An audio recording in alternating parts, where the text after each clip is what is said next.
Έχουν ανάψει τα τηλέφωνα στα κέντρα απόσυρσης. Χιλιάδες οδηγοί προχωρούν σε έρευνα αγοράς για το νέο τους αυτοκίνητο και ταυτόχρονα προγραμματίζουν τα διαδικαστικά για την απόσυρση του παλιού οχήματός τους.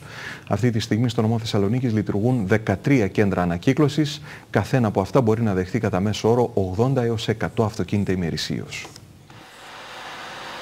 Τα οχήματα για απόσυρση πρέπει να παραδίδονται από τους ιδιοκτήτες τους ή εξουσιοδοτημένους εκπροσώπους σε έναν από τους 81 εγκεκριμένους χώρους επεξεργασίας, από όπου θα λαμβάνουν τη σχετική βεβαίωση παραλαβής του προς απόσυρση οχήματος, προκειμένου μέσα σε 8 ημέρες η εγκατάσταση επεξεργασίας να χορηγήσει το πιστοποιητικό καταστροφής του οχήματος. Εδώ και 2 εβδομάδες τα τηλέφωνα έχουν σπάσει από τους ιδιώτες για τα νέα μέτρα της απόσυρσης των αυτοκινήτων.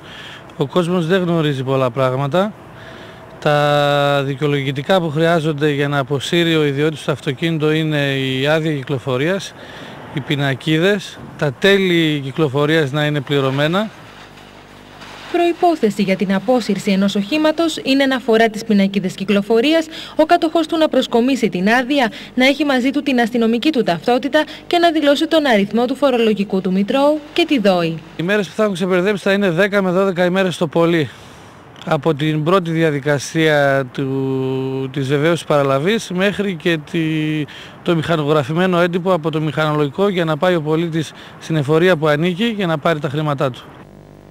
Ενδεχομένως όσοι συνδυάσουν την απόσυρση με την αγορά καινούριου αυτοκινήτου να μην χρειαστεί να επισκεφτούν κάποιο κέντρο ανακύκλωσης. Πολλές αντιπροσωπείες διευκολύνουν τους πελάτες τους παραλαμβάνοντας τα παλαιά αυτοκίνητα και αποστέλλοντάς τα στα σημεία αποσυναρμολόγησης και διάλυσης. Ενδέχεται πάντως η απόσυρση να μην είναι ιδιαίτερα συμφέρουσα για τους ιδιοκτήτες που έχουν παραδώσει εδώ και χρόνια τις πινακίδες των αυτοκινήτων τους.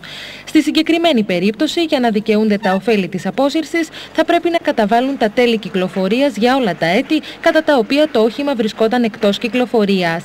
Το πρόγραμμα απόσυρσης θα ισχύσει ως τις 31 Δεκεμβρίου 2012 σε συνδυασμό με το μπόνους για νέο αυτοκίνητο, το οποίο θα χορηγείται μετά την ολοκλήρωση της αγοράς του.